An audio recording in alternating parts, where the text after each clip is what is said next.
And welcome back to the Livingston Parish News Weekly Show, a podcast brought to you by the Livingston Parish News. My name is McHugh David, publisher and editor of the news. Appreciate you guys joining us today. We do have our sports editor, Mr. Rob DeArmond, back in the booth. We're going to be talking about week 5 of football action. Good afternoon, sir. How are you? Doing well. How about yourself? Man, I'm doing all right. I am. We're trying to get our podcast room finished. It's a little give and take. I give a lot, it takes a lot. So that's usually how it works. Yeah, well, eventually we are going to get that put together. Hopefully next week we'll be recording week 6, which will be the start of district for some, continuation of district for others when we get to that point. I'm going to cover last week's scores real quick, and then we're going to jump into sort of the marquee matchup, a little intra-parish struggle here, also a district matchup. But first and foremost, Denham lost to Central, although they did see some good things. We'll talk about that in a minute. 30-22. Walker lost to Scotlandville 54-15. Live Oak lost to Zachary 45-0. Albany beats Bogalusa 29-14, a big win for them. We'll talk about that in a bit. And Springfield lost to South Plaquemine 46-13.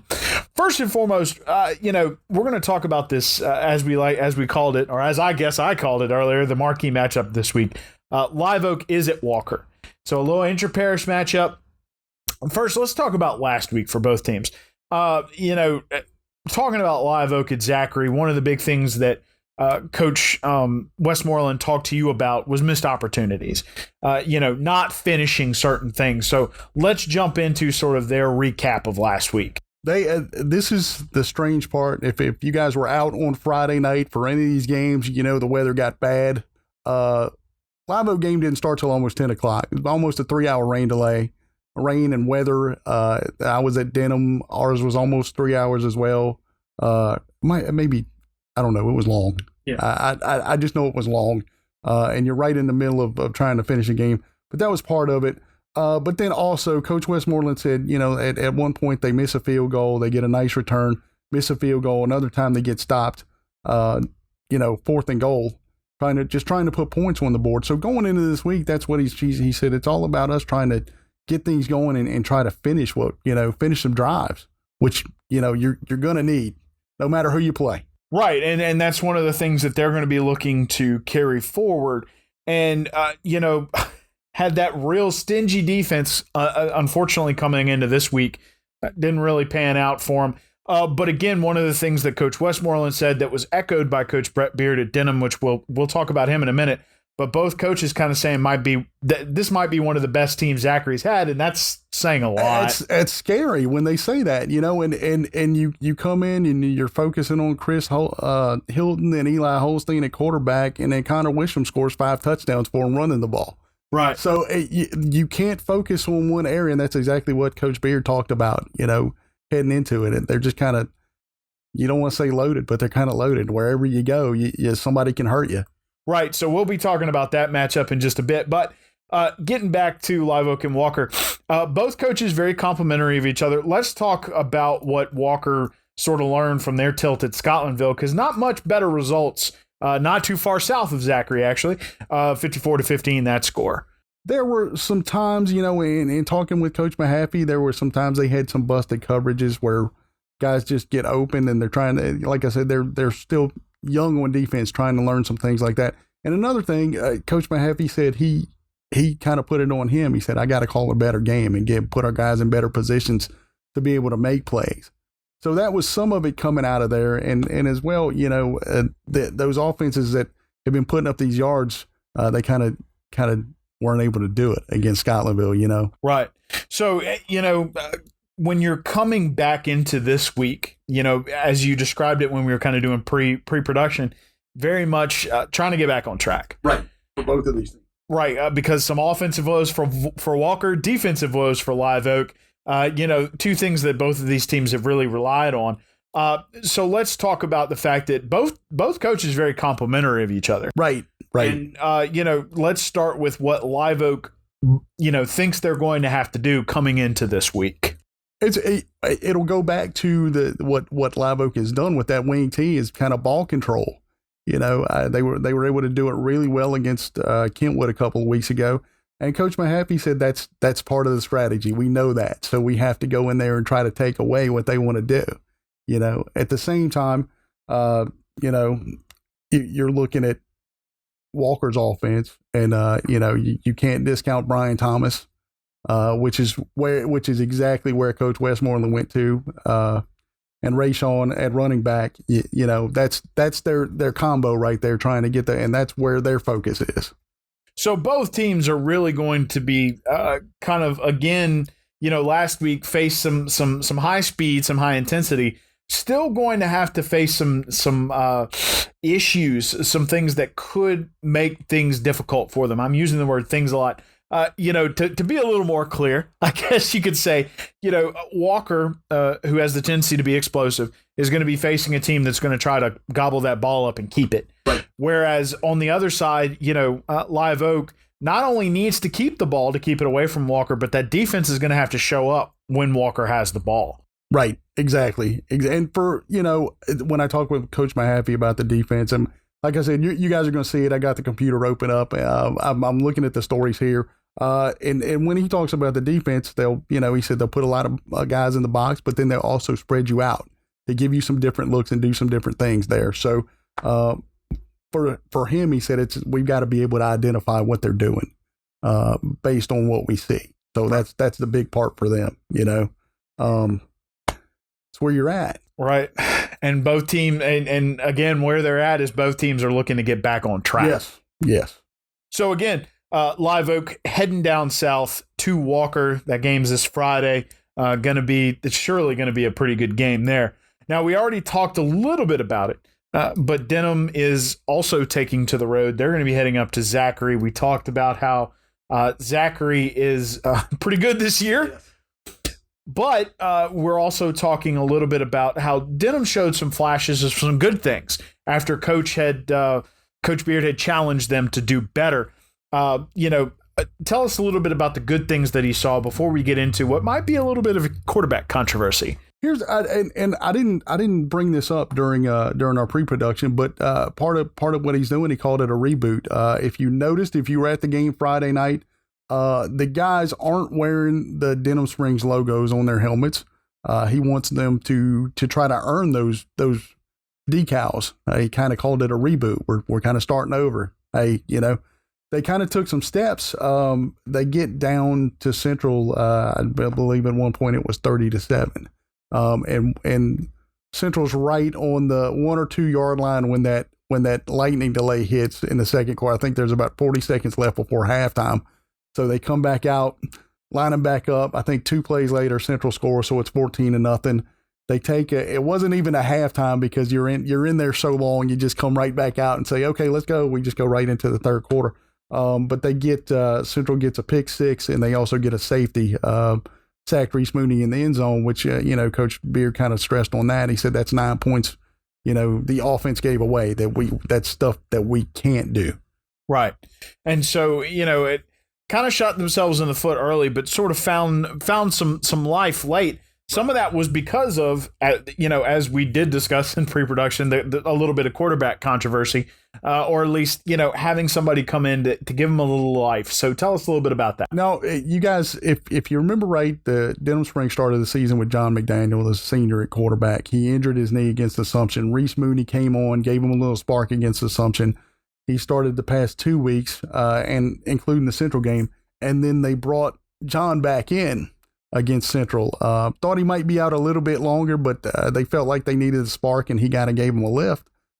They get down there, they score 2 touchdowns, get to within 30-22 with about 2.5, 3 minutes to go, and they've got a chance. They kick an onside kick, and they didn't get it. But as they're scoring, we're kind of looking, man. He's like, they kick an onside kick here and recover, and hey, it's a whole nother ball game. I know it's late, but it's a whole nother ball game here.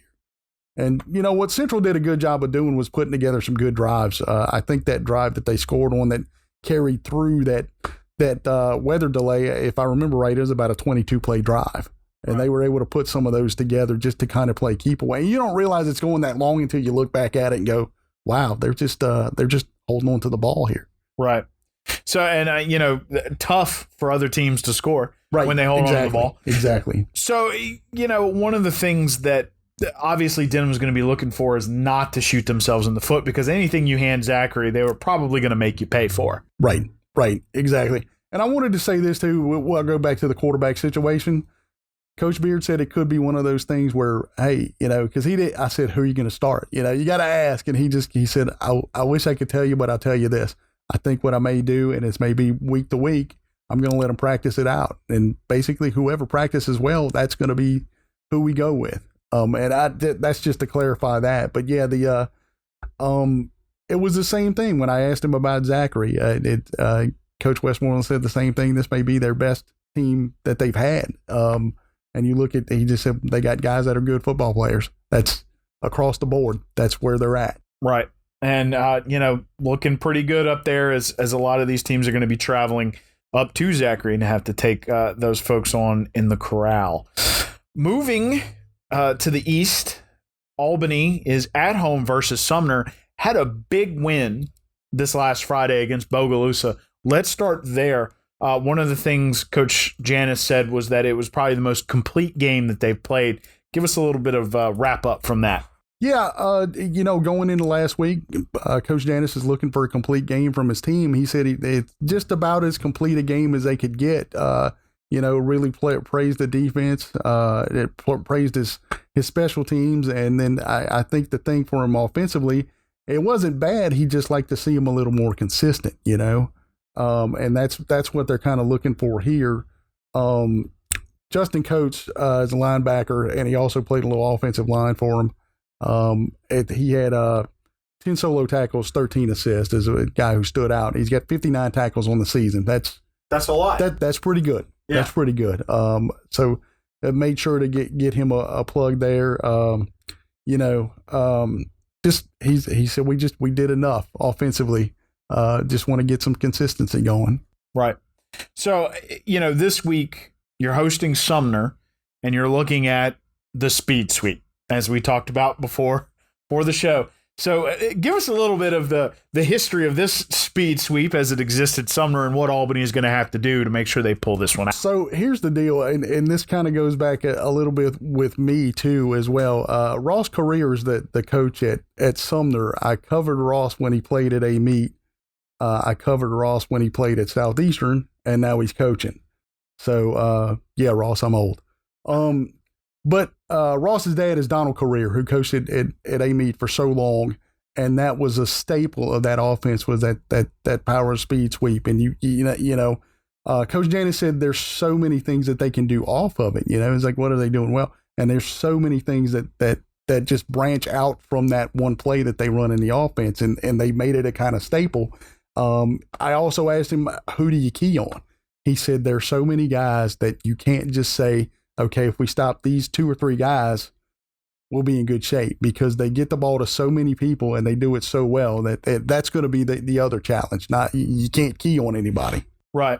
So we'll have to face that against Sumner. They will be at home this week. So another district game. Started off the district slate pretty well. Of course, that's a big win over Bogalusa. On the road, too. So yeah.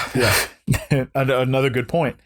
Springfield, before we get into last week or this week, want to let folks know they are hosting Thomas Jefferson, and Thomas Jefferson is in Gretna. They have no power. This game may be moved to Saturday. I literally just found this out. We're recording this on Thursday afternoon. I went to talk to Coach Surpass, and we literally just found this out, that this could be a Saturday game, provided if Thomas Jefferson has no power on Friday, there's a possibility this could be played Saturday. Just keep in touch with us, follow us on social media, and we'll keep you posted on what's happening. So, last week, Springfield, had a good offensive performance 2 weeks ago. Come out last week. The phrase used is gun shy.